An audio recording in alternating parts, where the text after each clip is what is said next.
What's good, folks? Welcome to another edition of the Cover One Film Room, the show that gives you the hows and the whys behind both the good and the bad of the Buffalo Bills. I'm one of your two hosts, Anthony Prohaska, joined as always by Eric Turner. And Eric, we give the people the hows and the whys behind both the good and the bad of the Buffalo Bills. But after this shellacking of the Jacksonville Jaguars on Monday night, this is pretty much a whole lot of good episode of the film room for the Buffalo Bills. The Bills house the Jags on Monday Night Football, moved to 3-0 on the year, a thoroughly dominating performance, especially on the offensive side and defensive side. We're going to dive into both sides of the ball tonight. A really fun film room coming off of that strong victory and a good time to be a Bills fan. So we're excited to do that. How you feeling? How's it going? Man, I'm excited about this film room. I'm excited about the Bills being 3-0. The best part about them being 3-0 is both sides of the ball, offense and defense, they have an identity, right? And usually it's like, and I think it's fair to say that most of us expected, especially if we're talking the offensive side of the ball, we expected them to maybe struggle a little bit trying to find the new identity under Joe Brady, even though he was here last year, but with all the weapons, especially at the skill positions. But man, they just hit the ground running. We're going to talk about a bunch of that stuff tonight and how they have hit the ground running. Some of the player versatility, the unselfishness among the players, how Joe Brady is really leading a QB-friendly offense with the use of shifts, motions, how the process for Josh is less taxing and more QB-friendly and more defined. We're going to talk about how that is tonight. And then the defensive side of the ball with Babbage and some of the new staff, man, they haven't really missed a beat. And if anything, they look almost better than we've ever seen them in this regime with how, fast they're playing, how, well coached they are. And we saw both of those things unfold Monday night against the Jags. Yeah, it was a thorough performance on both sides of the ball. And, you and I were talking about this offline. Everything that Babbage has done, Brady has done, what we're seeing for the offense and the defense. Also, it still makes my skin crawl to say like Brady, because I immediately think of Tom Brady and just how he ruined my life for so many years. Yeah. But what they're doing on both sides of the ball, despite all this success, it's nothing like revelatory. It's not like they're reinventing the wheel, or they're bringing something, from the 60s and incorporating it in. It's current modern based concepts and thoughts, but the way they get to it is well done. The way they disguise it and dress it on both sides of the ball, the presentation, pre and post snap is well done. And then the player execution, which obviously we're going to get into in this episode, it's just been so on point, which is another testament to the coaching staff for getting these guys prepared and set up for success. But it's also a testament to the players for executing in those moments. And it's something as simple as running your route at the right depth, or if you're the safety, spinning at that right moment, or if you're blitzing, you're hiding it until literally on the snap and then you take off. It's all of these landmark moments and these timing moments and these precision moments from an execution standpoint that are set up throughout the preparation and throughout the install process from the staff. And it just ties it all together.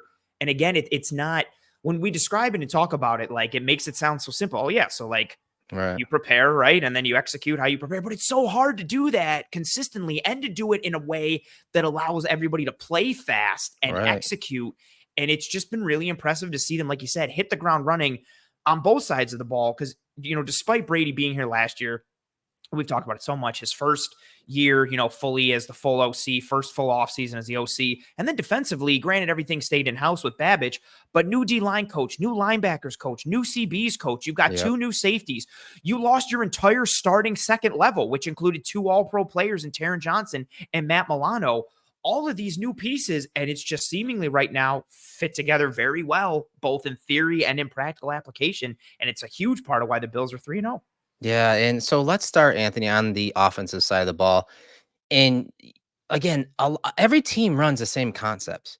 They all run the same concepts. It's all about that window dressing. It's all about the eye candy movement, shifting, motion prior to the snap that really presents and confuses, as we saw in this Jags game, and creates some confusion on the defensive side of the ball. And to really just dress up a simple concept. And I feel like you said, it's really the crux of this offense. They're not running anything crazy. Honestly, they're running a lot of things that they have been running. Yeah. It's just dressed up differently, and there's layers to it, and they're building upon it from game to game. And so let's start with that pre snap shifting and motioning. According to next gen stats, the Bills right now are 80.4%. They're fourth in motion percentage according to next gen. Last year, I think Ben Fennell is the one that posted this. Last year, the Bills were using motion 60% of the time. And so, we talk about all the time how important that is to, challenge the defenders and from pre to post snap, changing pictures, making them make sure that they know their adjustments and their audibles based on motions and formations, and how it works for the QB and helps him obviously man his own coverage indicator. Allows the offense to identify advantageous matchups, create leverage, space or numbers. Like that one's really big, especially when we get to the film here tonight. But overall, motion, shifting, personnel grouping, everything that Brady is really taking advantage of this year and is probably one of the top OCs when it comes to that. Yeah. Allows Josh in this offense to have an overall like clarity to the offense. And it helps Josh Allen when we're talking the passing game. It helps him see the field better. It helps him identify matchups, as I said, better. And overall has helped his decision making and his process. And I'll tell you what, Josh looks so poised and composed in this style of offense. It is so much fun to watch because he doesn't have to make, 1 to 2 of those Superman plays every drive. He's only having to make 2 or 3 of those an entire game right now because how balanced this offense is and how each like portion of the playbook and, whether it's screen game, drop back passing game, play action game, run game, those type of things, each category and bucket of the offense has a balanced attack and has players that can produce. Yeah, it's been so nice to see. We applaud him all the time for, being able to play above the scheme, as we love to say on the show. But that's a hard way to win, like when you have to rely on that guy playing above the scheme. And it's fun to have a, mutant at quarterback, but it's hard to win when your offense is like, well, we got a mutant at quarterback. Like you can't always lean on that. And him being able to keep that side of him in the holster while he just plays within the scheme and structure, and while he has these, easy reads and progression style, and he's able to go from 1 to 2 to 3, but he doesn't, most of the time, he doesn't even have to get the 3. He gets the ball and his 1 is there. And if 1's not there, 2 is there. And the design is set up really well. And you talk about motion and play action were 2 aspects we talked about all off season. We talked about in season, especially kind of start the year for the Bills. Right now, the Bills are first in EPA per play when using motion at 0.33. The Cardinals and Saints are tied for second at 0.13. And they're first in EPA per play on play action at 0.98. The Niners are second at 0.83. So they've been lethal with some of these non-true, like drop back, straightforward type of looks. They're dressing things up. They're, like you said, they're allowing Allen to ID some things pre-snap and know where he's going to go before he even gets the ball. They're messing with defensive coverages, and that's a big one too with the motion. Like we talked so much, and a lot of people talk about, the motion, it IDs that it's man, it IDs that it's man. But if it's not man, it messes with the defense. If you're playing match coverage and you're going from a 3-by-1 to a 2-by-2, that changes your rules. That changes what you want to do. Some teams have checks baked in where, hey, they came out here, we're going with this coverage. Up, their motion is something else. Okay, we're changing it. We're checking. But what happens if that motion, like we saw in this game, is a fake? Yeah. And you're not actually bringing that guy across the formation, and then you get caught rocking and rolling in the wrong way. And it's just been a good job, for as much as Brady has done a good job not making Allen have to be taxed mentally. He's done a good job taxing the defense mentally with all the motion, the play action, and then tying everything in with the 6 offensive lineman sets and reduced formational width and everything, making the defense have to account for everything on all these snaps. It's just such a problem because there's so much coming at you. And then when you're having to adjust on the fly in the moment or in game, it's a hard offense to defend, man.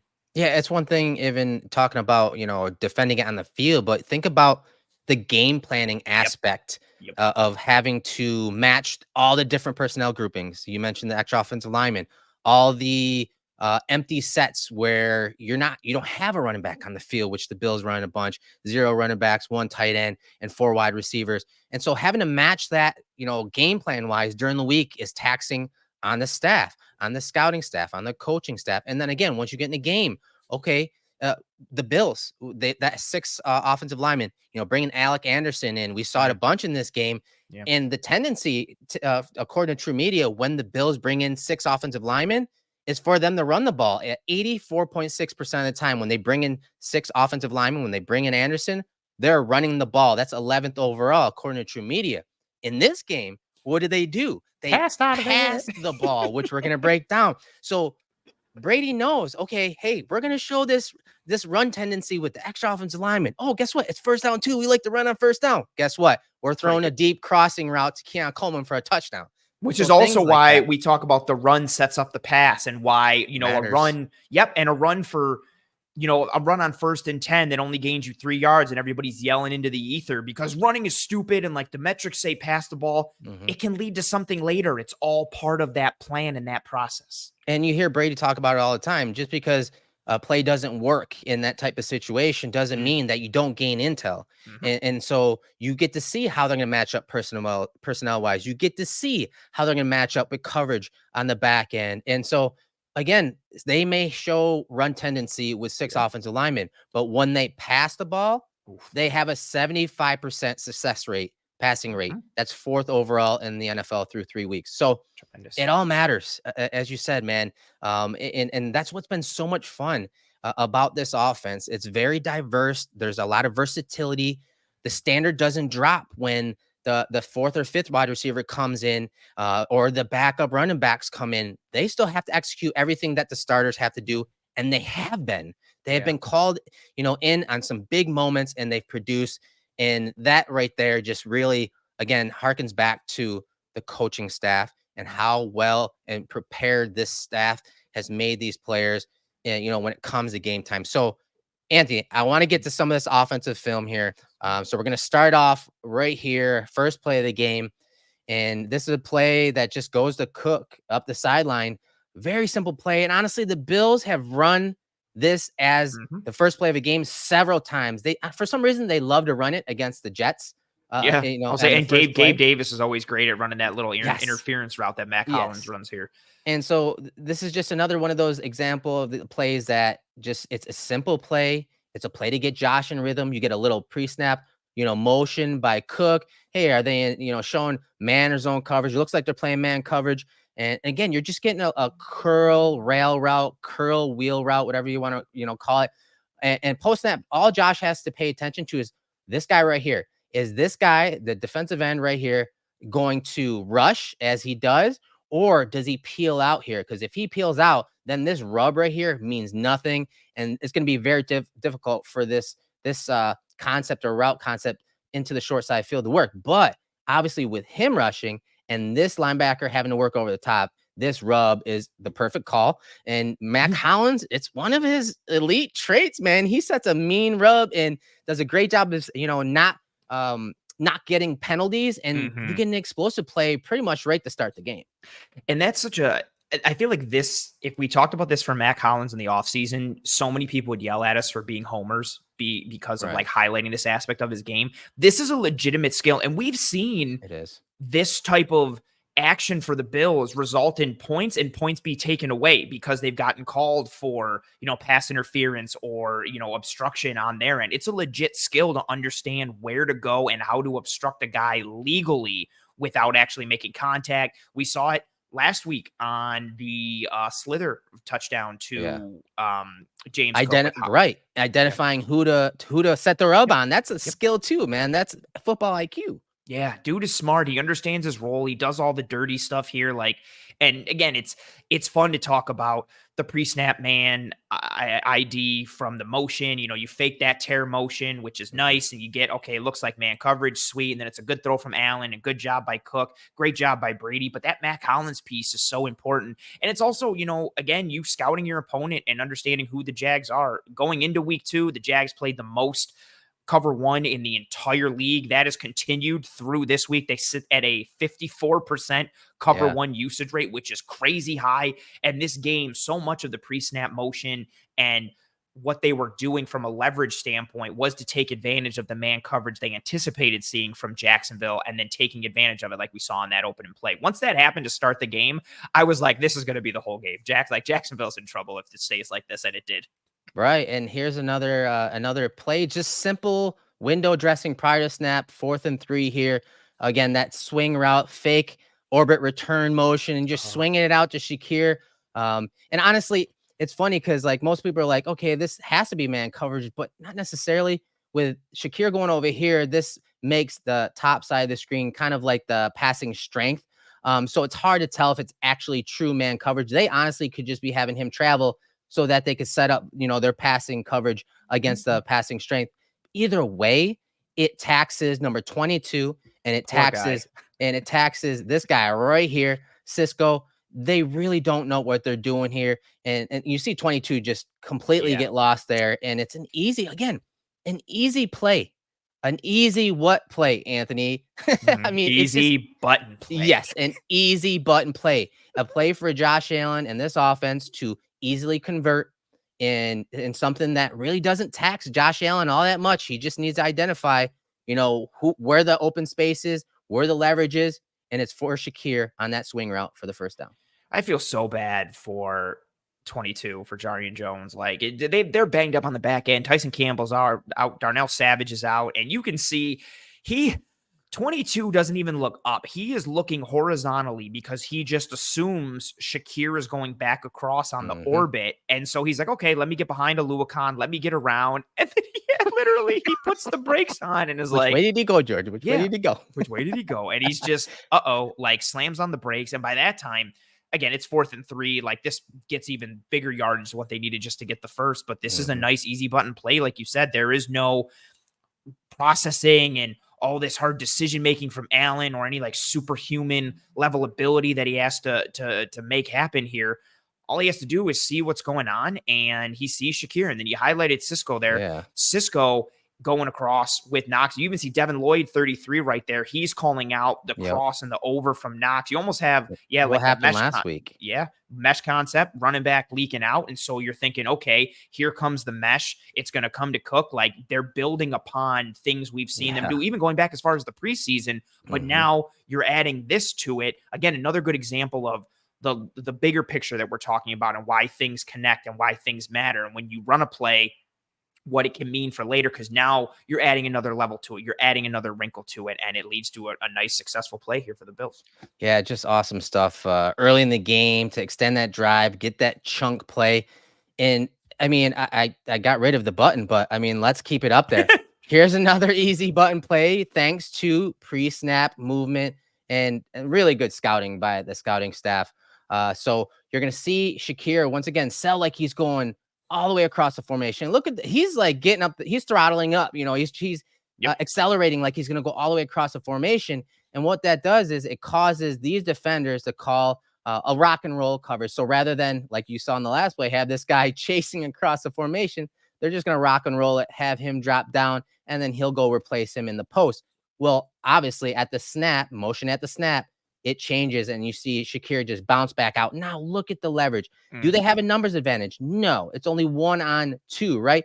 But they have space, and they have space there, and you're getting the ball into the hands of Shakir, who is one of the most special guys, after the catch with the ball in his hands, and he shows it here. He's able to pick up that first down. And this is on first down. So like he ends up getting a new set of downs because he gets the first on this because there is so much space.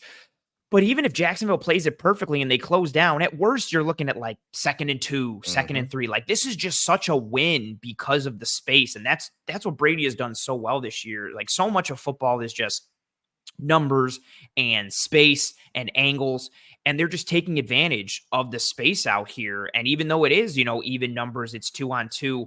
with the ball in the left hash, as soon as Allen spits this thing out to Shakir, there's so much space for him to work. If Jacksonville if they over pursue and try to get over the top more to the sideline, he can cut this back a little bit towards the numbers and get upfield. But this time he just rides it right to the sideline. Mac Hollins busts his butt to get a piece of the corner. Shakir carries upfield a little bit. And again, it's just tying into, like you said, like that motion, that dressing, that presentation, and building off of that. If you run enough motion across the formation like you do, once you show it like that, the defense is like, oh, here it comes. And then you have someone slam on the brakes and they get caught, shifting to try and respond. It's just a pain in the ass to play against. Yeah, no doubt, man. There's so much of what Brady is doing pre-snap with personnel and shifting. It's phenomenal, but it's also very simple. So let's go into the first quarter, 7:33 on the clock, 3rd and 4th situation here. And I talked about Brady and Dorsey online and how the slight differences between the two are actually some pretty big differences. And you see this big chunk play, 28 yards to Dalton Kincaid. And I just love how much more defined the routes are. There's not a lot of those, option routes or leverage reads. Everything is defined. There's a lot more what appears to be locked routes. Hey, you're running a corner, you're running a return. You have the sit route over the middle, and that's what you're kind of seeing here. So you get obviously short motion. That's another good play by Brady prior to the snap. Get that short motion, get the identification of man coverage, and then they're just running a smash concept between Kincaid and Hollins. And again, Josh likes this matchup, especially when you're talking a guy that's in the post, 50 yards downfield. Josh is dropping back, nice deep pocket, and you like this matchup. Dalton Kincaid to the corner, and Josh takes it. It's very simple. It's very determined. It's a streamlined process. Mechanics are on point. And the Bills ran this actually last week, and Josh versus the Dolphins. Miami played zone against it, and he hit Shakir, right? Yeah, they had this taken away, and then they had guys bracketing Kincaid here. And so on 3rd down, what Josh did is snap his eyes from this concept to the curl and sit route right over the middle, and they converted with Shakir against David Long. So the process is so much cleaner and smoother now with Joe Brady as the OC. And I think that's because of there are less option and leverage reads down the field. And he's able to have his eyes in the right spot. His drop is nice and focused and balanced. And then the mechanics are on point. And that when we're talking sequencing and the trajectory, and you see it's so much easier. It's on point. And the transition from, catching the ball into the runner, as we saw in this game, was crucial to getting yards after the catch. Yeah. And a lot of that is, the guys catching the ball like Shakir and Kincaid, understanding how to position their body when they make the catch and simultaneously get upfield while they're making it. But a lot of it too is the ball placement from Allen, like giving these guys the opportunity to not break their gait, make the catch, and get forward. So great call on the mechanics. And we've seen that so much from Allen this year. His mechanics have been on point. Lower body, upper body, rotation through the throw, his eyes and his feet being in sync with one another. It's really been nice to see. And this is just a fun play. Like, I don't have too much to add with it other than I like the short motion. I don't think the one against Miami last week had any motion to it. It did. It was Hollins, though. So that's right. Kincaid was on the line of scrimmage. Hollins moved to the short motion, and they ran the same routes, but they were flipped. Yep. And so you get that motion from Hollins last time. So maybe if you're Jacksonville, maybe you scouted that, right? And now you're thinking, okay, here it comes. Last week, the motion guy was the one who ran the underneath part. So maybe they're thinking Kincaid is going to run the underneath and Hollins is going to be the corner route. Like maybe they're thinking it's going to play out like it did last week. Boom. Yep. Here it is. So Hollins comes in that short motion, a la what Kincaid did against Jacksonville. But Hollins is the motion man here against Miami. He still runs the underneath part of the smash. Kincaid, who was stationary, still runs the corner. And then Allen doesn't like it. You see Kincaid bracketed up top, doesn't like, oh yeah, this is the one where Calais Campbell dropped off the line and we applauded him for still making this play at 38 years old.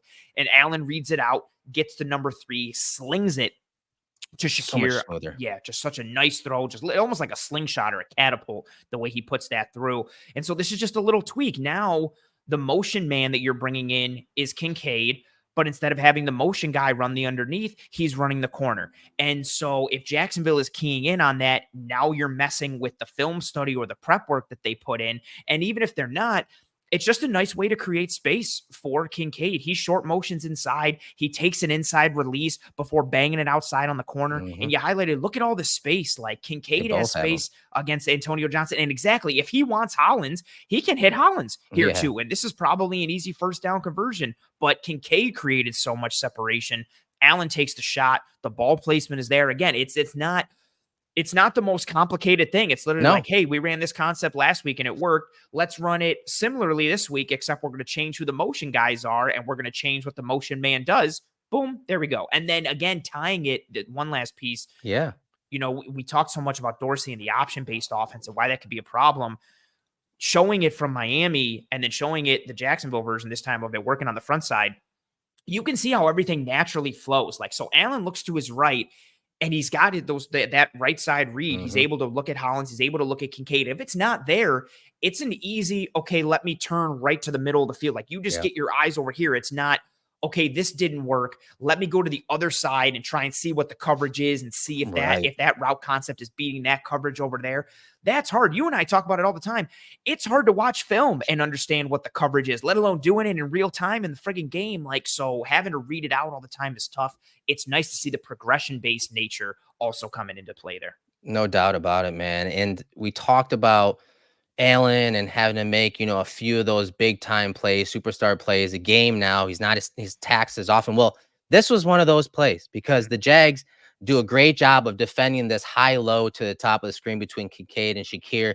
They absolutely eliminate Kincaid as an option with almost like a bracket coverage where the safety is going to take the outside breaker. Any in-breaker by Kincaid is taken over by Lloyd, the linebacker. They drop out a defensive lineman. They have 8 in coverage. So when this return by Shakir breaks to the middle of the field, they have a guy over the top and a guy underneath.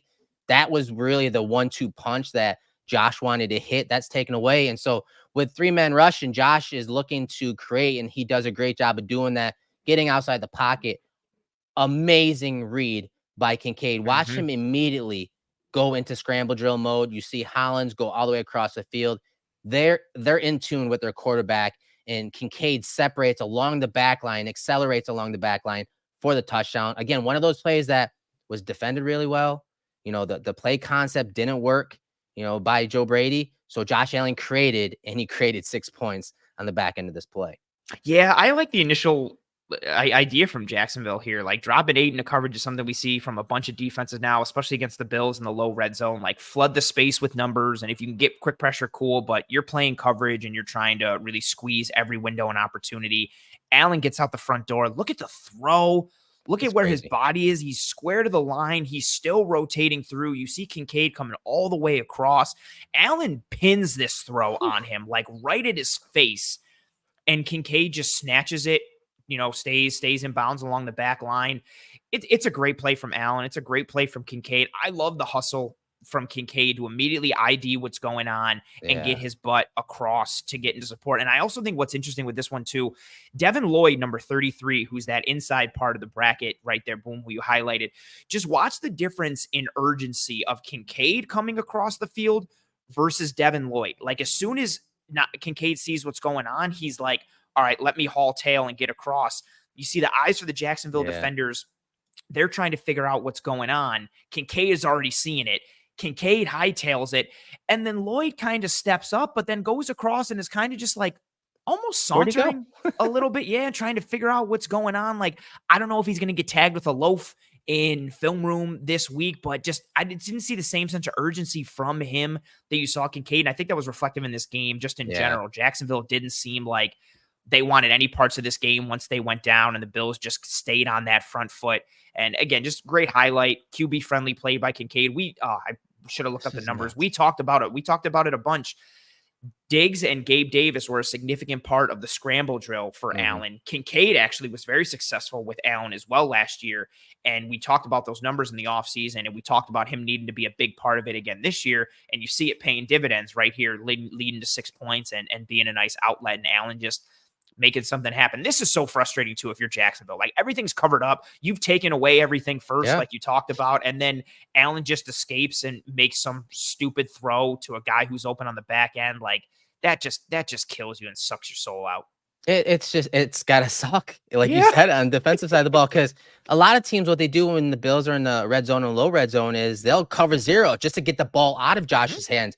The Jags, like you said, they want to flood. They drop 8 into coverage. The problem is that gives Josh too much time, and he's able to play above the scheme, get outside the pocket, and have one of his guys uncover. It's a tough ask of for the coverage. And then if you're only rushing 3, it's very difficult to bring Josh Allen down when you're only rushing 3, let alone 4 too. So that has got to be frustrating It for sucks. defensive coordinator and players on Yeah, the imagine going defense. to the sideline and looking at the tablet and looking how like good your coverage worked out and you had the clamps on everything and then it still ends up in 6. Like you're just like, dude, like Yeah. really? That just sucks. So moving forward, Bills are up 13-3 now. 8:57 left in the first half. First and 10 situation with the ball on the 49-yard line. And I just love Josh's mentality in this game, but also just overall, man, just taking what the defense is giving him. So you're going to see MVS come across in motion. And what the Bills are trying to do is just run dagger. They're getting a clearing route by Samuel. You're having the deep dig or the dagger route right here by MVS. And that's usually the chunk play that you want to hit, the route you want to hit, especially when we're talking Josh under center, Bills running play action, gimme, gimme, gimme. But what happens here is the Jags do a great job of taking it away. They take away the dagger right here. That's taken away. He's obviously capped by 2 defenders. Kincaid's also capped, but no one is guarding James Cook, and he's got a lot of space right here, Anthony. So Josh reads high to low off the play action shot call. It's not there. He takes what's given to him. He checks it down to his outlet, and all of a sudden, James Cook gets 17 yards. We've said this so much when Allen is really clicking and the offense works. Like he's taking what's given, he's taking that free profit, and that's exactly what this is. The defense, despite having the 2 high safeties, they're crowded around the box initially pre-snap, recognizing the look and the 6 offensive linemen and the condensed formation. And you're thinking, okay, here comes the run. They go play action, and everybody just bails out. Because, what do you do when you get sucked up into play action? The first thing you're doing is turning around, you're roboting and looking to be like, uh-oh, like who's going over the middle? Where's the shot? What am I doing? So the linebackers bail out. Yeah. And you've highlighted Alec Anderson there, who's really done a good job as the 6th offensive lineman. I was worried about kind of the drop off there because David Edwards was so good as that 6th offensive lineman, but Anderson has been solid. And what's also nice too in this instance, right? Usually, say you don't have a 6th offensive lineman in, and you've got, traditional 12 personnel. Right. Alec Anderson would be a tight end, which means you would have a tight end having to block a defensive end in a one-on-one situation. And the Jags have some pretty good and physical defensive ends. So that's not necessarily a matchup that you want, but instead you get a legitimate lineman on Trayvon Walker. Anderson does a good job sealing that backside, helps give Allen that time. And then Cook checks to see if anybody's coming. Nobody comes. And he's just like, all right, cool. I'm just going to release out underneath. You can see him like as Cook is beautiful. Thank you. As Cook is taking that run action in the back, his eyes are already scanning and seeing, is that dude coming? Nope, he's not. He's staying back. Okay, let me finish the run fake. I'm just going to get through the gap. I'm going to release out, get my eyes on the QB, and then Allen takes him, and just there's so much space. This is free profit. We've seen Brady, and I hate to make it seem this way, but Brady and Manning did this for years. Like Peyton Manning won a Super Bowl against the Chicago Bears by just dumping it down to Joseph Adai against the Bears Tampa 2 looks and then getting like 7 to 8 yards every time by checking it down. If it's there, take it. It helps you stay on schedule, and in this case, generates a good chunk because of your alignment, the formation, and then getting the ball out quickly with that route concept. Love the deep drop. Love the rhythm to Allen. He's reading high to low, hit that back foot, hitch a couple times, take the outlet, take the profit, as you said, and move the chain. Just awesome stuff. When Josh is playing like that, when he's taking that profit, he's very difficult to defend. And it was in this game with the Jags playing as much, man coverage as they have been this entire season, the Bills were just crushing them with man beater calls, which we're going to get to one here in a second. And it forced the Jags to come out of that man coverage, single high coverage type look and play some of those 2 high shells. So when Allen started seeing that, he was taking those checkdowns to Ty Johnson, to James Cook, and just, just like being a step ahead and like taking what they're giving him. And again, awesome that sucks. If you're the defense, you're like, what do we got to friggin' do? Like we stopped doing A, now we're doing B. We're still getting gouged with B. Yeah, it's fun to see him playing like that. It's very, I don't want to use this comp, but I think about it because of, Brady being in New Orleans. It's very like Drew Brees-esque, Mhm. like Brees just getting through his stuff and like, okay, I'll just keep dumping it down to Mark Ingram and Alvin Kamara. Like, if you guys aren't going to cover them, and I'll take the profit every single time. Yeah, speaking of taking the profit, as I said, the Bills took advantage of the man coverage by the Jaguars. Jaguars this Monday night, and so we talked about how much success they have when they bring the extra offensive lineman in, and passing the ball. 75% Mm. success rate passing the ball when they bring a six offensive lineman onto the field, which we have here, and so they play that tight, condensed formation, and you get that deep play action drop, and you get the easy loan auto sales play of the Mhm. game to Keon Coleman, his first career touchdown in the NFL. Just great stuff, top to bottom, great tendency breaker, Mhm. big play, fringe red zone type shot call. And the Anthony, talk about the rookie's pacing of this route to the bottom of the screen, and how he sets that route up, and how he's able to create separation on this play for the touchdown. Yeah, it's such a good pacing from Keon Coleman, and even just the angle he takes. Like, and Yeah. you highlighted it beautifully with his route. You traced him. Like, he takes that inside release and kind of like almost like he's taking a 45-degree angle. And then Mhm. once he gets to about the 20, he stems it vertically. So that way he can press into that corner a little bit. Monteric Brown, number 30.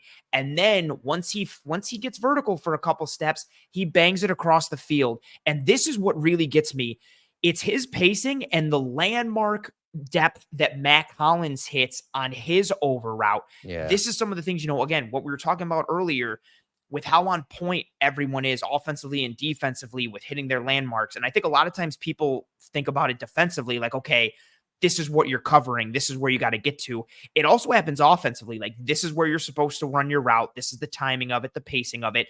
Hollins and Coleman do a great job pacing their routes, Yeah. because when Coleman breaks underneath Hollins, it forces 30 to have to undercut a little bit, and he ends up underneath Keon Coleman even further. He can't get over the top. He can't take an up the field angle, and maybe if Coleman catches it, he can get over the top and make a stop at Right. the 5 or something. You highlighted Brown there, number 30. He's in full run and chase mode at this Yeah. point, and not the kind of like trail technique where you're like, no, okay, I'm in control. No, you are running and chasing.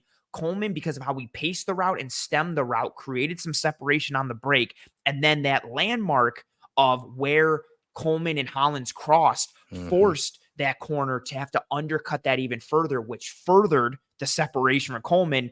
And then how about the ball placement from Josh Allen right on Yeah, that upfield mechanics, shoulder? baby. The Beautiful. mechanics are just money on this play, right? And again, the rhythm, the timing. It's basically a two-man route. But look at how he settles in, and then he pulls that right hip through. He, creates that torque. Mechanics are there, and they're important on this throw because again, the trajectory is important, but also the ball placement. So Keon doesn't have to break stride, right? Ant? Yeah, he's just able to maintain his gait. And this is what we've seen so much with the yards after catch this year. It's, getting the ball into guys' hands who are good with the ball in their hands after the catch, cough, cough, Khalil Shakir.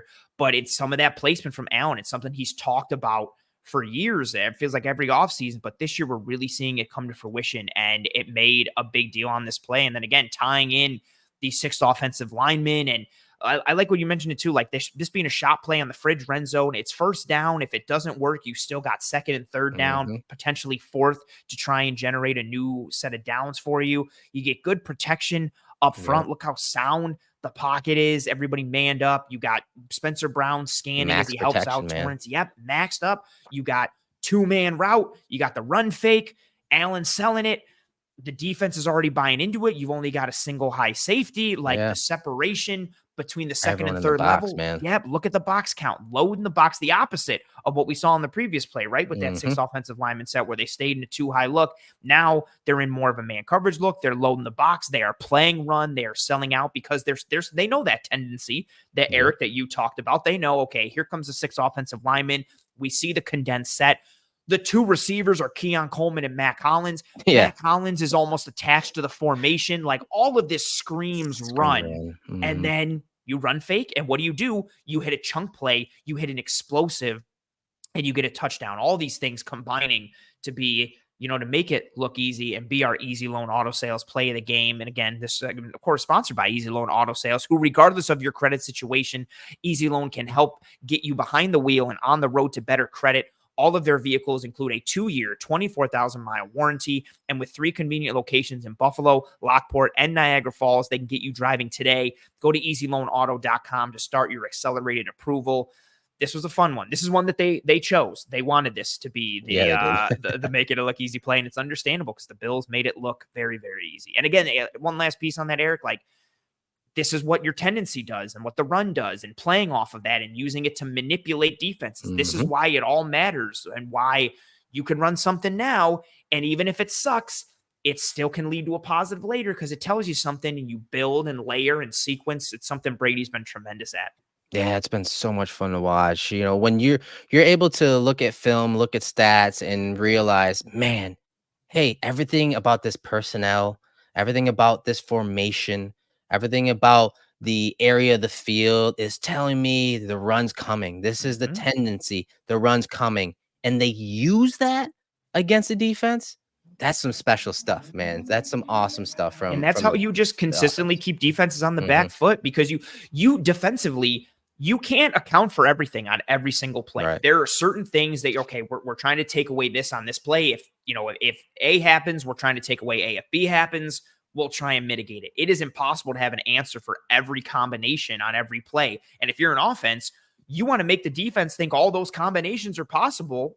And then if you hit the one they're really not prepared for because you're breaking tendency, that's where it hits. And that's what defenses do. They're calling their game based on what we think is going to happen based off of personnel, alignment, down and distance situation. And when you can get into their mind and Jedi mind trick them, yeah, let's move forward here. 20-3. Bills are up 20-3 right now. Second quarter, 2:37 left in the first half. 3rd and 9 situation here.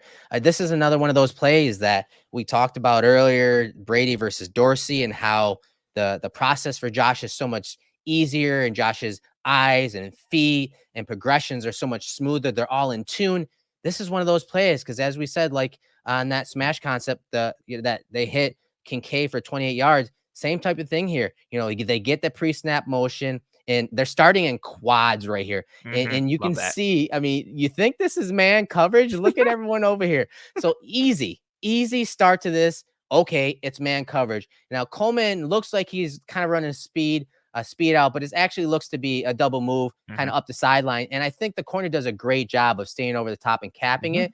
Otherwise, if that corner is down low, you're going to get that 50-50, that back shoulder type throw on this play, in my opinion. And so while that's not there, you have Josh, again, looking to the right. That's not there. He immediately snaps his eyes to the middle field. You get a hook route here by Dalton Kincaid, and then you have this shallow dragger cross right here from Shakir. Again, eyes and the movement of Josh's eyes and feet snap to the middle of the field, snap to his next read in the progression. That's Shakir versus man coverage. He runs away from that defender. Josh puts it on him in an ideal situation and placement, and that's what allows Shakir to do his thing after the catch there. Again, look at the eyes, the feet, they're all in tune, the drop, the hitch, the mechanics are on point, the placement's there, and that's how you get 6 points put on the board against the Jags. Yeah, and I cringe. I was super worried. I was like, his knee, and he just got up like it was nothing. I was like, okay, like that hit still, even though I know it's fine, it still makes me nervous. Good pass protection on this one too. Like, everybody's manned up and you get that nice little dish. Then Allen has time, and you can see it really good from this end zone angle. Like you highlighted, Allen's eyes immediately go to Keon Coleman, but he can see that based on the leverage the corner is playing, Coleman's probably not going to get over the top of him on that out and up. So Allen's like, all right, cool. Let me snap my eyes back inside. And he's got Kincaid and Shakir both in his field of vision. And he sees Shakir running away from his man and showing some of that speed. That's an underrated aspect of his game. And yeah, just tremendous ball placement right out in front of Shakir. He doesn't have to break his gait, doesn't have to alter his stride. He's able to catch it. And then something we've talked about Shakir since we broke down his Boise State tape, once he gets the ball in his hands, he's like a running back with the ball in his hands. The physicality, the moves, the pinball mindset, and just a really nice spin move and a nice finish that, again, still makes us cringe a little bit. And we get a little bit of that, running back lined up at running back depth, but Right. split out a little bit more, like we talked about in training camp too. So a nice piece. And I like the quads look and then motioning away from it too. They don't run a ton of quads, so it's nice to see them show it and then flip out of it and just again playing games and taking advantage. Yeah, just again, good stuff from Brady, and what I love about that quads look, and then the depth of the running back or width of the running back is, and you heard it in one of the Beyond the Blues from training camp or whatever. This is something the Bills do with the alignment of the running back, and it's really a nice outlet because you'll see the guy that's playing over the running back is helping with the number one out there, and teams tend to do that because again, kind of like that no cover zone. Mm-hmm. I mean, if there's nothing open down the field, Josh has an Check it easy out. outlet and space right there. So again, very nice design from Brady. Very smooth process for Josh. He doesn't have to worry about reading the coverage, then reading the Mm-hmm. option route or leverage route and how that defender is playing him and all that taxation after the snap. It's defined routes, it's defined concepts, it's a defined process, and it's been leading to big plays off a simple concept and simple reads for Josh Allen and the Bills offense. Just again, just awesome stuff here. And so we're gonna fast forward a little bit into the game here. The Bills are up 27-3 at this point, right before half. 24 seconds left Just in the keeps first getting half. worse for Jacksonville as we go Second forward. and 3 situation, simple motion by the tight end Dawson Knox. And what I love about this is that, as we talked about, the coaching staff, they're on their P's and Q's. They have Mhm. everyone prepared.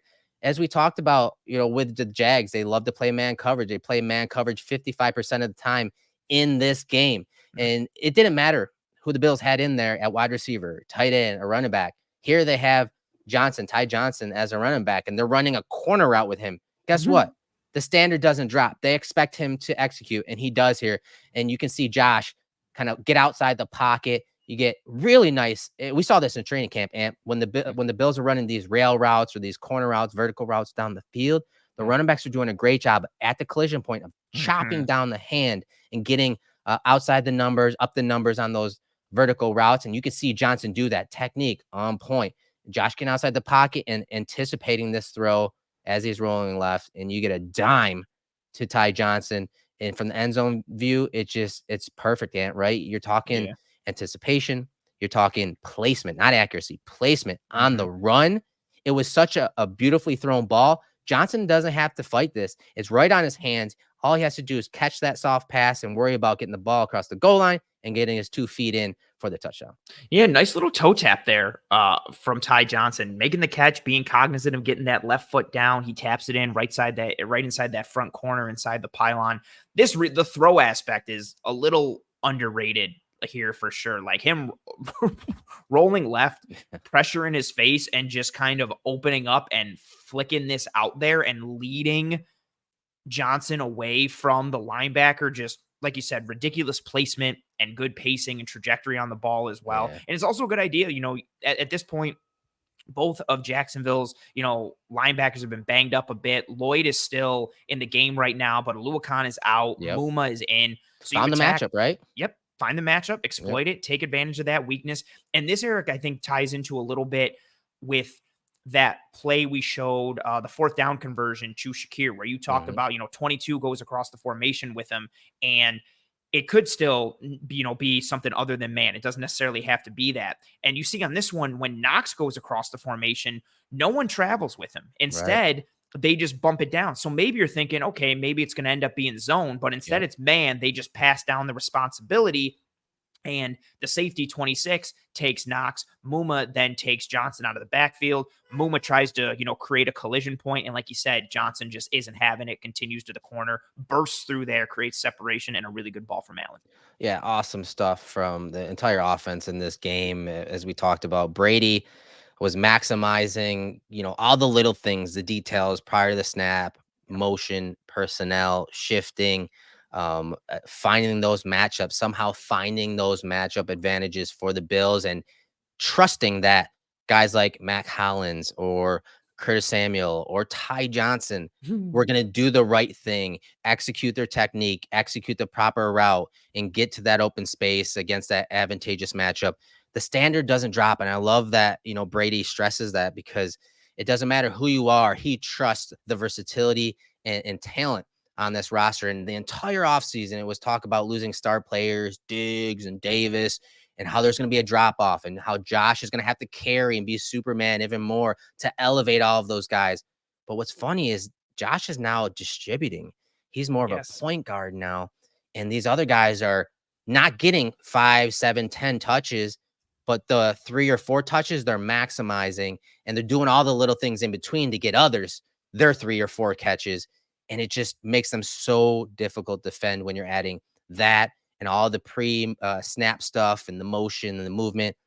It's a lot to defend, and it's a Yeah. lot to handle on top of the superhuman quarterback, Josh Allen. Yeah, it's hard, man, and it sucks if you're the defense. And again, like we keep talking about, when you have these guys that are hitting their landmarks and they're pacing and doing all the dirty stuff and opening things up for others, it just makes everything on point. When you're running your clear out route at the right pace and with the right angle to make sure you pull defenders with you, when you are running, when you're Mac Hollins, you're running that crosser to try and run some kind of Mm-hmm. interference for Keon Coleman so he can generate further separation. Or if you're Mac Hollins doing it on the mesh concept or on that little hitch and rail concept that we let off the game with and that the Bills let off the game with. When you have all these people executing what they're supposed to do from a spatial perspective, and again, like you said, like doing all the dirty work kind of stuff, that's really how you win as a football team, because it does take everyone. It gets hard for just one or two dudes to carry a team and put them in their backpack and carry them.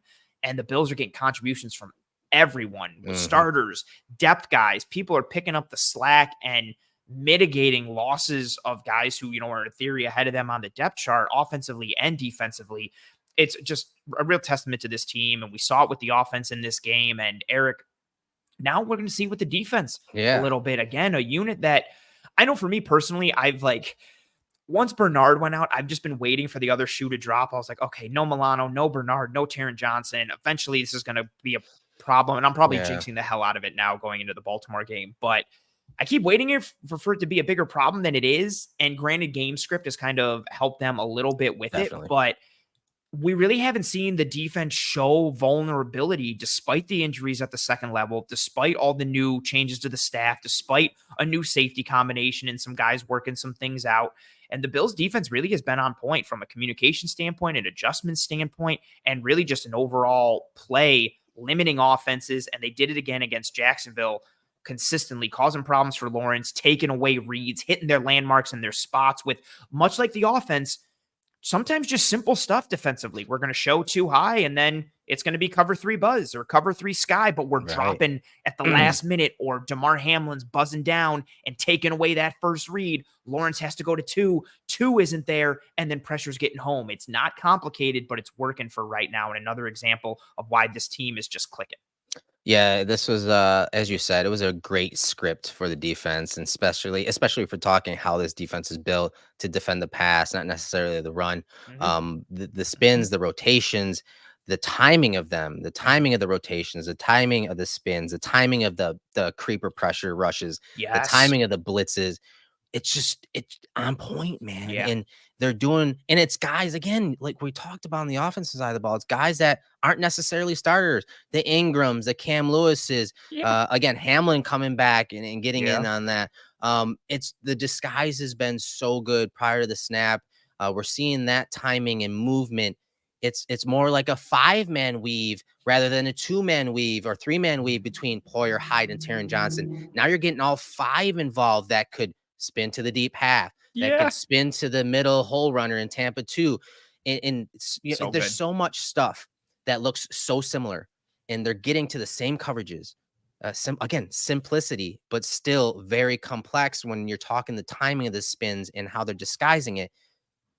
They're a well-coached unit, man. And we're going to talk about, some of those coverages and plays that happened in this game against the Jags and how well that, the Benfords of the world, the Rasul Douglases are playing, and how that's kind of shutting things on the, outside the numbers down. And now you're Yeah. taking everyone else to the middle of the field and having a safety come down again, be that middle hole runner, be that hook to curl guy, late in a rotation. In the end, all of this has really allowed the Bills to make a lot of plays at the catch point. They had Yeah. in this game, according to True Media, they had 8 pass breakups overall. Obviously, one of those was an interception. Mm. They have 15 on the season, man. And that's how this defense wants to play. You know, they want to be opportunistic. They want to have their defenders make plays on the ball. And Bobby Babbich's defensive unit has done that so well when you're talking coverages and making plays on the ball.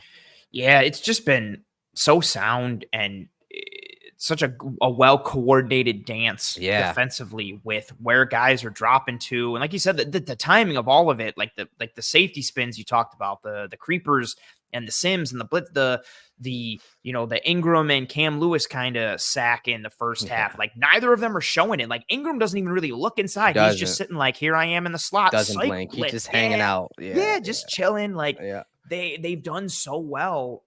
And again, who knows if Ingram's even seeing reps if Milano and Bernard are healthy? Maybe they're not even going dime because they're like, well, we got 2 really good coverage linebackers. We're just going to stay there. Cam Lewis definitely isn't seeing work because you got Taron Johnson there. Yeah. So these guys picking up the slack and executing the game plan is a testament to the players. But then again, like the offense, it's a testament to the coaching staff, setting these guys up for success, putting them in the position to succeed, knowing what to call and when to call it. And we talked about it in the Miami game. Like the Bills have done so well against Miami. They just seem to know how to break what they are trying to do offensively. Jacksonville is just kind of a disjointed mess on the offensive side of the ball, but we saw that play out again in this game. Trevor Lawrence is trying to go, like he looks to 1 and 1 is completely gone. He tries to go to 2, 2 is completely gone. Like they were just taking things away. It didn't matter what kind of coverage they were playing. And then you add in the disguise ability and the pre to post snap picture changing. The Tampa 2 stuff has been my favorite thing of the year. You have no idea who's going to be a deep half player. It might actually be a safety. It might be one of the outside corners. It might be Cam Lewis. You don't know who's going to be the Tampa. Sometimes they're bringing down one of the safeties as the Tampa player. Sometimes they're just bringing them down as like a hook to curl player, and the Tampa player is actually a linebacker. And that's what I mean by disguising it, because if you're not a quarterback that can, as they're dropping and hitting the top of the drop, has scanned the entire field, if you're only taking a picture of half that field post snap and you're seeing that same movement, your eyes could tell you that it's cover 3, but really it's Tampa 2. And so if you're not able to, as you're dropping back, scan the entire field, it's going to look the same. You know, when you're dropping into these cover 6 calls, for example, which we'll break down, the Bills have run cover 6 14.8% of the time this year. Cover 6, when they drop into that post snap, looks a lot like cover 3 because of that rotation. We'll show you. And so if you're only scanning half the field from pre to post snap, you can see a lot of the same coverages, and Trevor Lawrence struggled with that in this game, which is why you saw him start to one side, say, oh man, now he's got to the other side, and then he's throwing on his tail. That disguising is what I mean when we're not, we're not just talking about relying on Hyde and Poyer and Johnson to disguise it pre-snap. The coverages are disguising themselves, and they're forcing these quarterbacks to have to read the entire field post-snap and then get to where, again, get their eyes to the right spot and make those decisions. It's been fun to watch. And another player that's been incredible to watch has been Christian Benford. So we're going to start off with a play from him with the Bills in cover 4. And the Bills are up 13-0 at this point. We're in the first quarter, 1:12 on the clock. 1st and 10 situation with the ball on the 41-yard line. And the Bills are up near the line of scrimmage. And they're honestly showing like it's basically man coverage with Trevor Lawrence under center. But post-snap, once again, the Bills drop out into cover 4. So you're going to see everyone kind of bail out here and cap out against that, that deep drop from Trevor Lawrence. And what I love about this play is obviously Benford's technique and ability to transition and fluidity there to make a play on the ball. But it's the understanding that he has to make a break on this ball, because once again, this is cover 4. That means 4 deep, 3 under here. And that means, as we talk about, the big conversation this week from Orlovsky and Doug Farrar, it was about, defending the run with 2 high safety looks and that, and how important this nickel is. Taron Johnson, Cam Lewis. A lot of times you're seeing these guys bite hard on these run fakes because, again, you're having to defend the run with 2 high safeties. And so Benford knows that, hey, he's going to be worried about triggering downhill for the run. He's got a run fit, and he's not going to be able to be that hook to curl the flats player to get underneath this to defend it. And so Benford, again, he has to understand that. And so when that break is made by the rookie wide receiver there, He's got a break on it. He's got no help underneath. He does with some great technique, and he makes a play on the ball. Yeah, it's just the run fit piece is awesome. We talk about it so much on the show, and how, how you choose to defend the run determines what coverages you are playing on the back end. And this is just so well done from Benford, understanding that. And just, yeah, like you said, his technique, like he pedals, he opens up and just breaks down, gets a piece of Thomas and stabs a little bit, but doesn't impede him, doesn't, Take some hook speed him. off the route, right? Yeah, just slow him down a little bit, just a little bit, Yeah. and then gets across that front shoulder, gets his hand in the way, and gets that PBU. Just it's smooth, it's athletic, it's under control, and Thomas can fly, man. Like he closes that cushion down in a hurry. Like he is on Benford's toes immediately. Benford doesn't panic. There's no worry. He's just slow playing it. He sees the route combination develop, and he's like, all right, cool. This is my guy. I understand what the coverage is underneath because of the play action aspect. Plays it smooth and calm, puts his feet in the ground, turns, opens up. That's some nice hip fluidity there. That being able to turn and rotate through and then have the right angle to cross that front shoulder. Really good job mentally and physically from a technique and understanding perspective by Christian Benford. Yeah, he's a stud, man. He's been great. He was on our under the radar list before the season started. No doubt. So that was a cover 4 look. Great understanding by Benford. Okay, so we're in the second quarter, 11-13 on the clock. The Bills are up 13-0. 2nd and 8 situation here. This is a coverage that the Bills love to pull out versus the Chiefs because of the running back threats they have in the passing game. Obviously, Travis Kelce. And so a lot of times it's this hybrid coverage where they're going to be man on the backside of this 3-by-1 set, and then everyone else is pushing and flooding the trip side. And once again, understanding who they have at running back, understanding as a backup linebacker in Dorian Williams, hey, guess what? You have Etienne in man coverage, and guess what? They will run vertical routes with him, and he takes a great angle to the running back as Etienne gets up the sideline there. Fantastic understanding, great preparation, and then, of course, that athleticism shines on this play.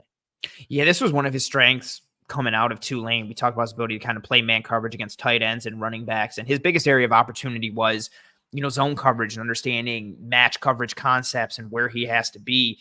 And there is crazy space highlighted by you in that front corner of the end zone up top, because Taylor Rapp is shifting over into the post as they kind of really move towards like a 5-over-3 on that side of the field.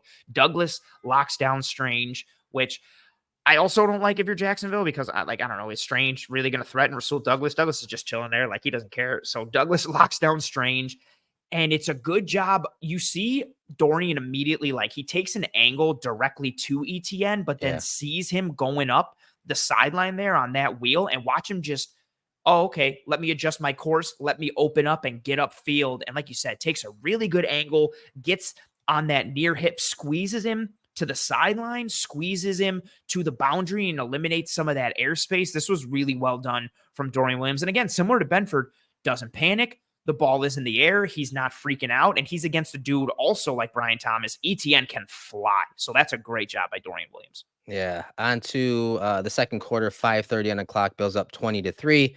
3rd and 1 situation. And this is another example of how prepared this defense is. And so you're going to see the Jags, they, motion to this bunch, and teams, like, if you don't understand, like, on the defensive side of the ball, playbooks, they basically teach and break down, hey, how are we defending bunches? How are we defending stacked wide receivers? There's certain ways to do it. And so they got to have a plan for this. And so as that short motion happens into that trips bunch, watch Cam Lewis right here. Just immediately and you see Taron Johnson do it too. When they motion to bunch set, it's up to the nickel to make the call and how they want to defend this and how they want to sort this out. So now you have Benford, Cam Lewis, and Damar Hamlin working together 3-on-3 to this bunch set, and just watch Cam Lewis communicate it. Ball snapped. They sorted it out, and you're going to see Cam as Kirk goes out wide. Cam takes him, and then now the rest has to sort out. So now watch Benford.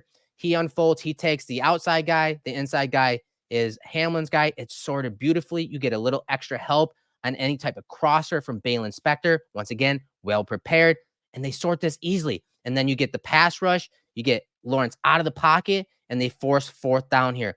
This is just a great sign of how well coached this unit is from the top down, the game plan, how they're going to sort this bunch. And obviously the defensive backs coach, the linebackers coach, with Spector having him ready. They handled this quite easily, and they forced fourth down.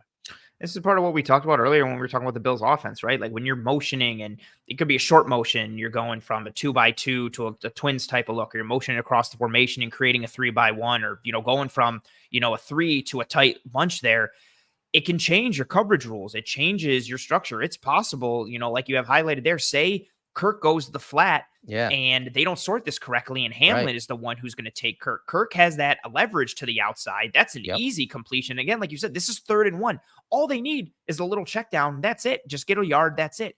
So if Kirk on that little flat route there, imagine Hamlin was the one taking him. If they were Kirk man up, right? Open. If they were just like that, Hamlin would have to work over the top, right?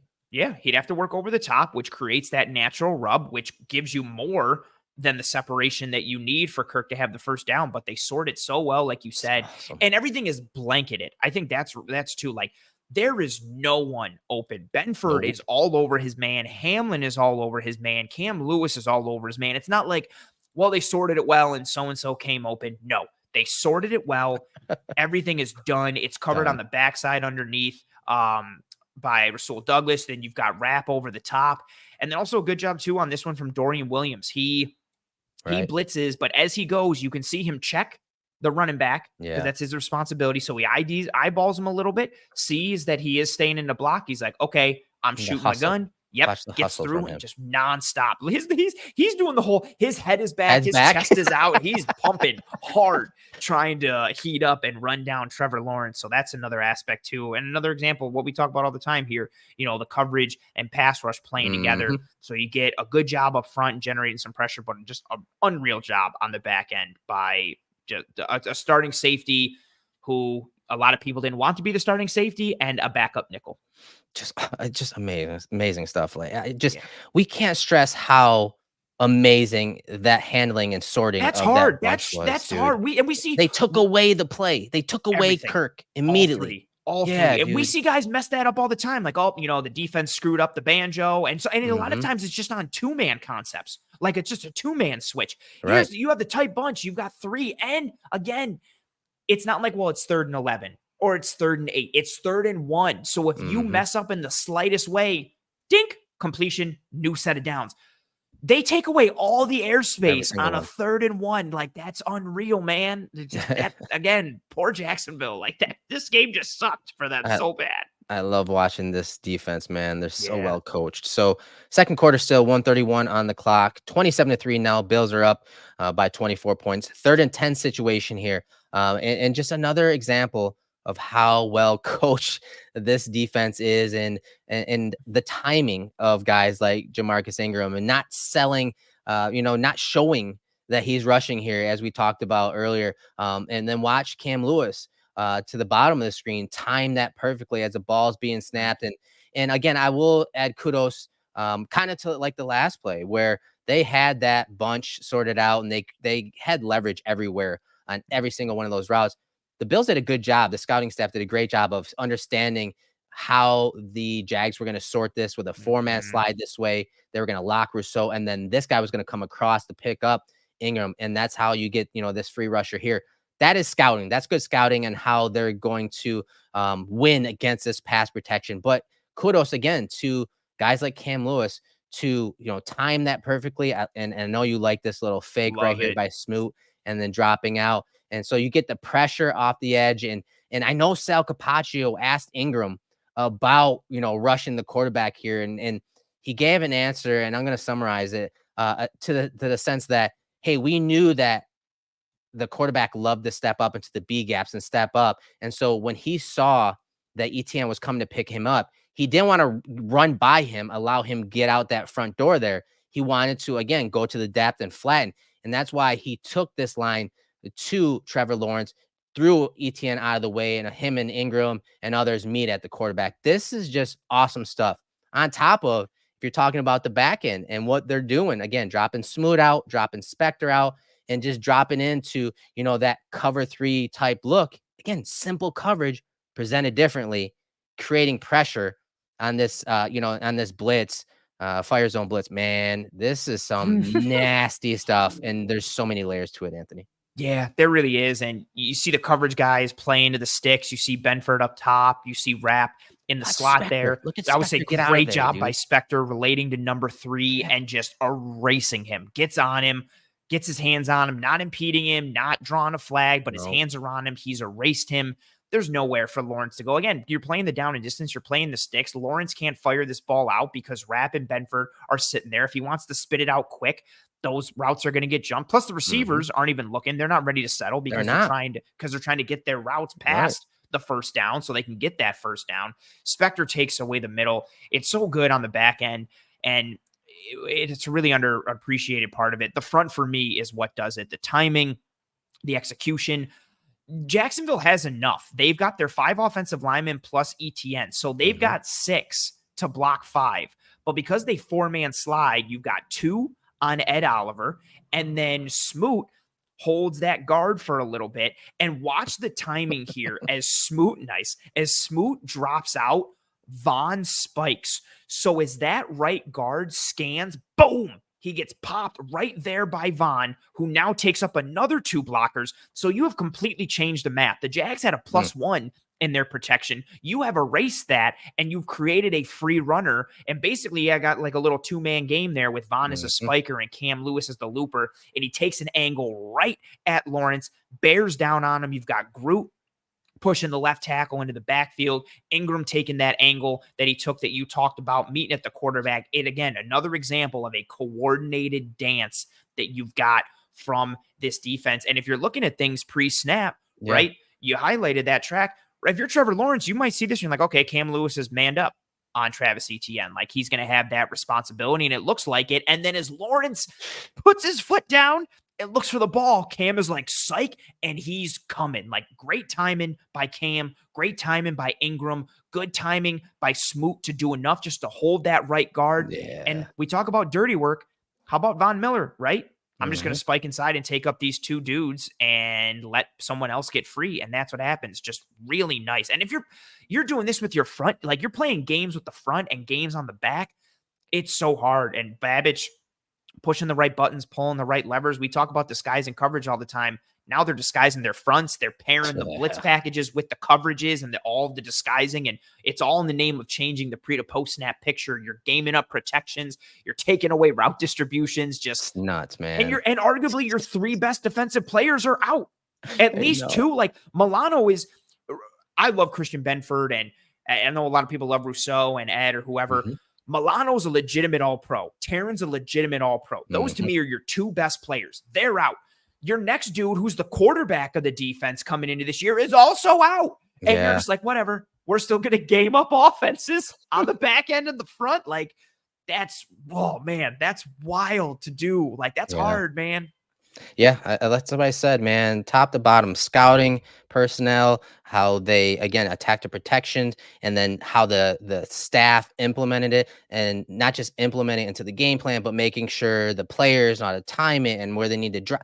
Dude, there's just so much poetry going on right now on that side of the ball and all the different parts. And it's being coordinated by a great staff, and it's being executed by guys that aren't necessarily the starters. That's just a sign of great coaching. We said it this entire episode. So third quarter, 4:14 on the clock.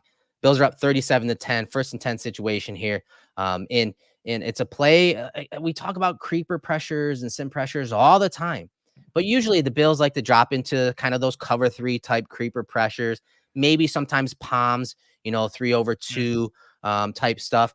Here, they play cover 6, and this is, again, one of those coverages that if you're only reading half the field, looks like cover 3, and I'll show you that here in a second.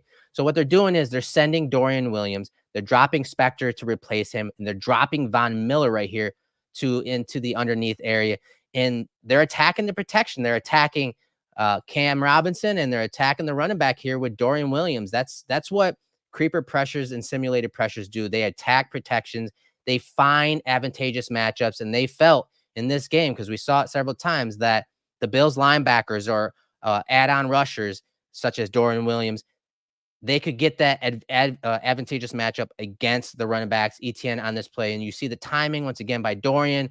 He man-handles him. And then you get the one-on-one with Epenesa winning with that go stab. once again against Cam Robinson for the sack. Williams and Epenesa meet at the quarterback. Just awesome stuff, but also pretty simple. You're only Yep. rushing 4, Anthony.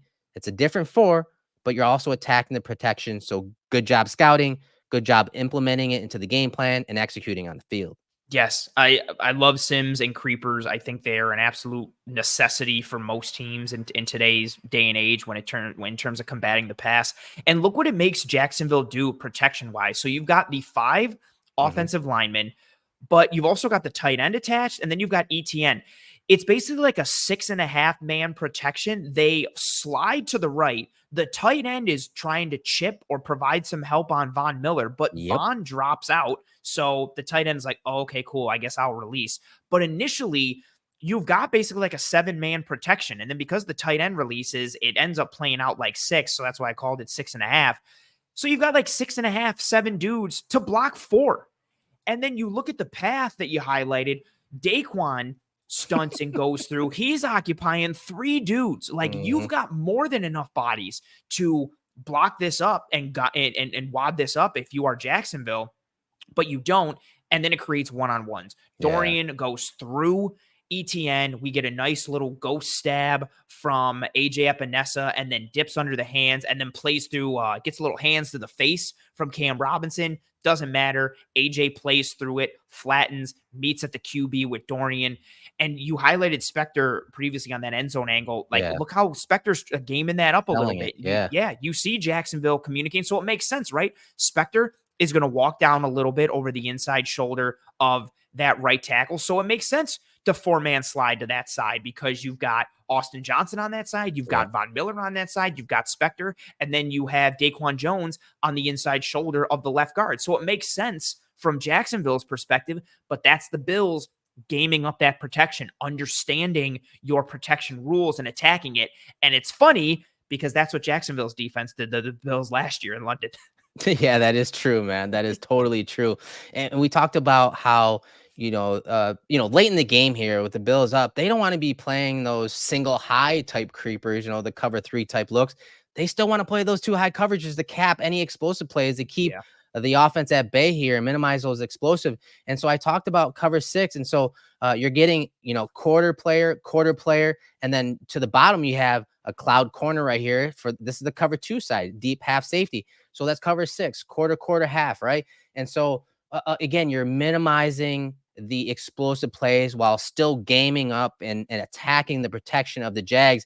And again, this could look like cover 3. It almost looks like cover 3, right? You got 3 guys deep here. Yeah, it but could be it's cover 3 6. cloud if you're reading it fast. And even if you're cloud, not, you're seeing 3 high and you're like, oh, okay, cool. That just, it's another element. Yeah. Right.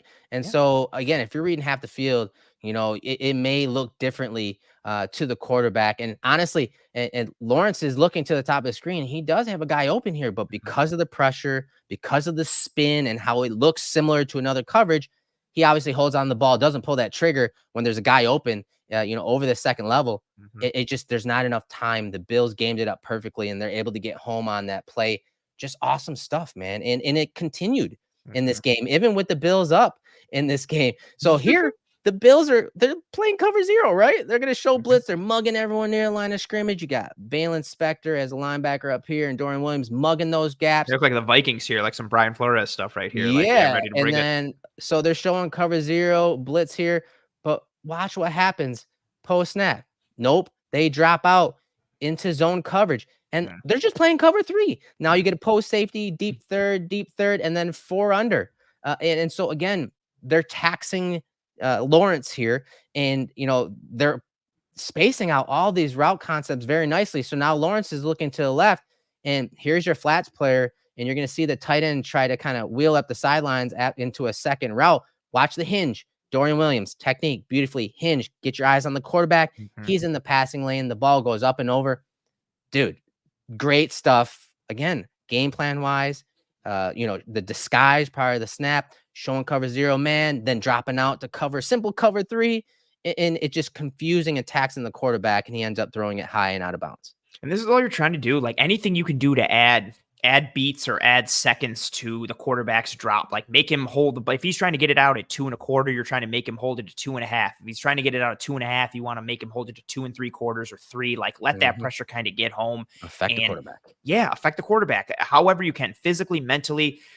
And the mental taxation is a very real thing. If you're having to constantly diagnose post snap throughout the entirety of a game, that is exhausting. And that's not even taking into account if you have to evade pressure or if you're getting hit and you're picking yourself up off the ground.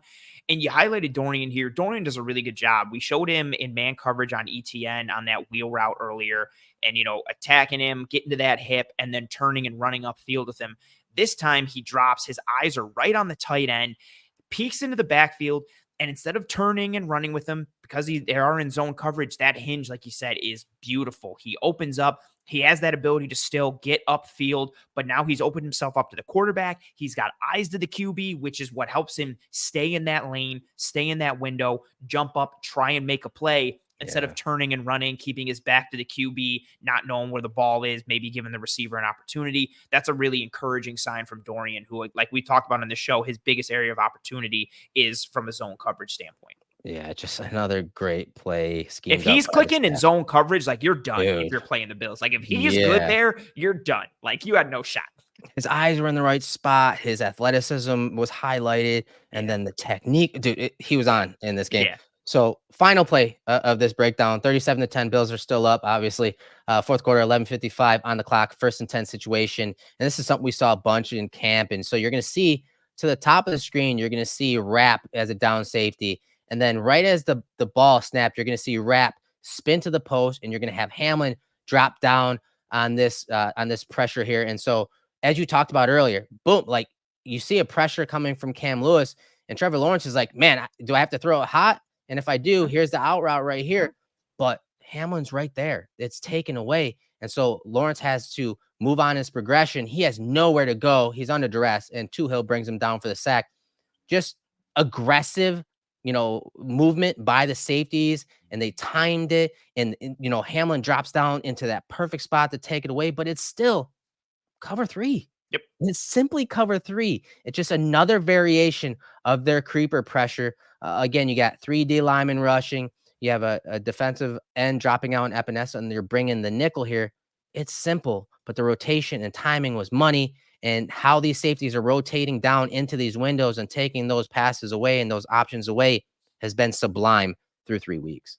Yeah, it's the timing of it. It's the landmarks like we talked about throughout the entirety of this episode. Like you said, it's not, this isn't complicated. It's just cover 3. You've added a creeper pressure to it. So you've got a non-traditional guy in coverage there in AJ Epenesa, but all you're doing is spinning the safeties. Instead of Taylor Rapp being the down safety and Hamlin being in the post, it's Hamlin being in the down safety, and then Rapp ends up dropping to the post. And look at the action that you've got. You've got highlighted. Dorian almost looks like he's manned up, kind of. He's lined up head up on the tight end. And Spector is showing like he's coming, but he puts his foot in the ground, gets to his landmark, gets to his depth. And then you've got that hot action like you talked about. Cam's coming, so you're Trevor Lawrence. You're like, okay, boom, let me hit it. And Hamlin has been doing a very good job of this consistently. When he spins down, regardless of, what they're doing up front. But when it's cover 3 Sky or cover 3 Buzz or even the Tampa stuff, and he's the robber, he's a hook the curl player coming through. Dude. He does such a good job playing top down and closing down space. Matching. He's matching. It's not even man coverage, but he's matching. Yes. He's almost zone matching here. He's dropping down. He gets to his depth. And then as, this break's coming, he just smoothly works with it, man. He doesn't get out leverage, takes away that out route. It's just so smooth. It was so nice. I remember when I first watched it, I was like, oh, okay, cover 3 Buzz. And then I'm like, wait a minute. No, like this is Sky. And he's just relating to number 2 so well. Like he doesn't scream to the flat. He plays top down through the route like he's reading it. Like you said, it's almost got like a zone match feel to it. And that's what leads to the sack. Not to take anything away from Casey Tuhill. No. It's coverage. Like Lawrence is thinking he's got a guy there, and there's not, because of the coverage, because of the late spin and rotation, because of how Hamlin plays it, because of Spector and his drop and his fake and him hitting his landmark. Again, it's all these pieces. And Anthony, Lawrence 100% thought that this was a blitz. He thought he was throwing hot, which is why he looked at Kirk. But again, with only 4 men rushing, they're not throwing hot here. But his eyes went to the hot, He's set And to throw right there. yeah, Like he's yeah. ready to pull the trigger, and then he's like, "Oh crap." He realized, I was wrong here, and Yeah. his eyes should be coming probably right here to Thomas. But again, Yep. that pressure, the timing of it, Two Hills hustle and staying in the play, just it's a well coordinated defense, man, and we're seeing it at all levels. The coverage and the pass rush are complementing each other. The offense and defense are complementing each other. It's been fun to Man. watch through 3 weeks, man. They're humming right now. You can have the conversation in the next few weeks if they're peaking too early. I don't care, man. My expectations were that they were going to come out of the gate slow, but they're Mhm. coming out hot Yeah. and on both sides of the ball. And both of these coordinators are showing off their chops through three weeks.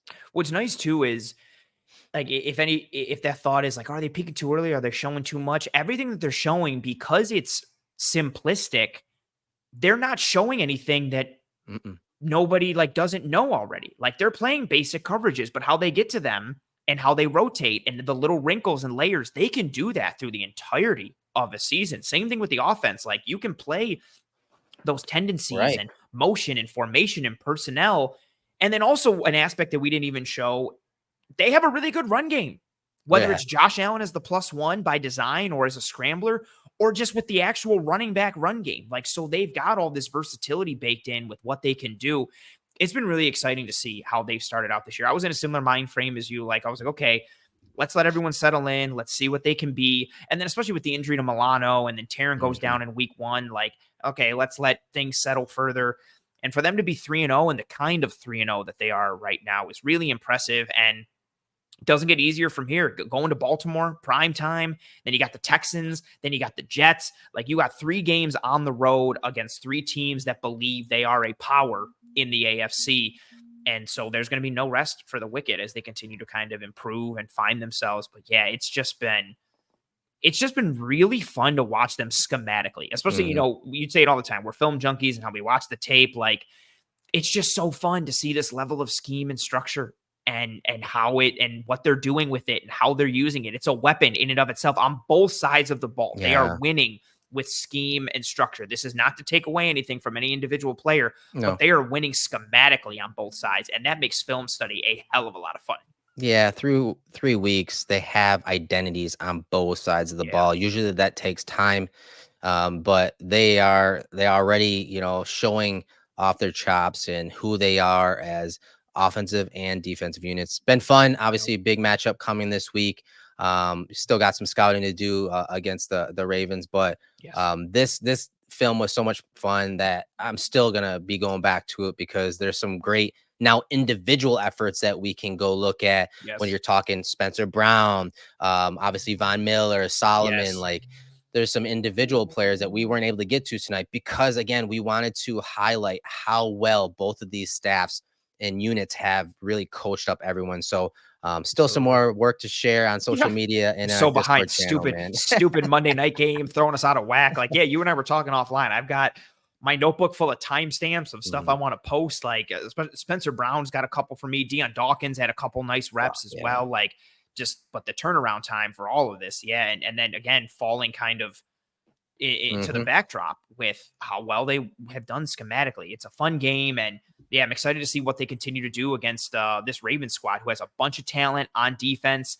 They're trying to find themselves schematically after losing Mike McDonald, and then offensively, they're a unicorn in and of themselves with what they want to do and how they want to attack. They have the reigning MVP at their quarterback spot, which I know every Bills fan and their mother hates because they all thought Josh Allen should have got it last year. Really fun game coming up against Baltimore in the next couple of weeks as the Bills continue to prove themselves going forward. But that puts a nice fun bow Yeah, it was on fun. the Bills' victory over the Jags in week 3. And so that'll do it for us here in this episode of the film. Before you go, please, please, please, and thank you. If you have not already, drop a like on this video here on YouTube. Likes are the lifeblood of these streams. So please drop a like on this video here. Please turn on notifications for the Cover One Film Room playlist here on YouTube. Subscribe to the Cover One channel as a whole. We have you covered pretty much every single day of the week with varying levels of coverage, whatever you are looking for in terms of your analysis. And of course, Eric, we've got our insiders, we've got our One Pass members, a service in and of itself that's highlighted by the Discord channel. But I don't know. I feel like the Discord channel may have taken a back seat to the shirt now because the shirt is pretty sick. Yeah, it is pretty sick, and it's designed by, one of our favorite companies, 26 Shirts, Dell, and that entire, production company. They are just the heart of Bills Mafia. They are Bills Mafia, and so when you sign up to become an insider, $60 for the first year, you're gonna get this T-shirt, you're gonna get the sticker. And on the cover of the shirt, you can see it's got a little bit of what we believe are the cornerstones of Cover One, the stats, the film, with the all 22, the breakdowns, Greg and his salary cap knowledge and your knowledge when it comes to that as well. So support this small independent company. But when you join to become an insider, you get this free T-shirt, you get access to the Discord channel and all that content. That we have giveaways right now. We're giving away 2 Josh Allen jerseys. Like, we have a lot going on. We have a lot going on at the network. And if you support us, we like to reciprocate with giveaways and things like that, and obviously insider knowledge with Discord. Yes.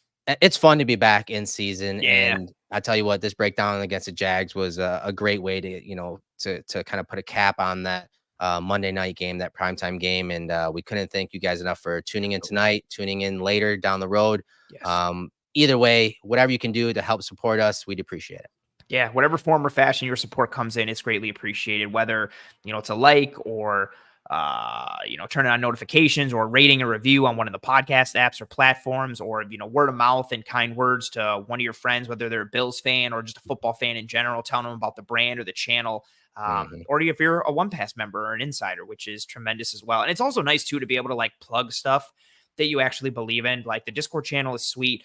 I love plugging the hell out of that shirt. That shirt is so baller, Yeah, and it's it's pretty so dope. well designed. Like the detail of the reflection of the glowing blue and red in the test tube and the beaker, and how the glowing light like reflects onto the Right. buffalo and colors his face and his hair. Like, it's just such a cool ass shirt. Like, Yeah. it's not like I have to be like, okay, gotta plug this stupid shirt. No, that shirt is baller as Yeah, it's hell. Like, fire. I'd love that shirt if I had nothing to do with cover. Like, if I was like a Steelers fan, I'd be like, that shirt is sick. Like, it's just Yeah. so cool. So it adds another little benefit. And yeah, we're very thankful to all of our One Pass members, our Cover One insiders, and thank you to everyone in general. Like Eric talks about it all the time. This is just a grassroots company that's grown over the years, and that growth is not possible without all the support that we get, the variety of forms and fashions that it comes from. So thank you very much to you, whoever you are, whatever form or fashion your support comes in. And we hope you and your family and friends and loved ones are all doing well and staying safe. Be kind to one another, take care of one another. Also, a massive thank you to our producer, Chris Seth, who is always Yeah. behind the scenes helping us succeed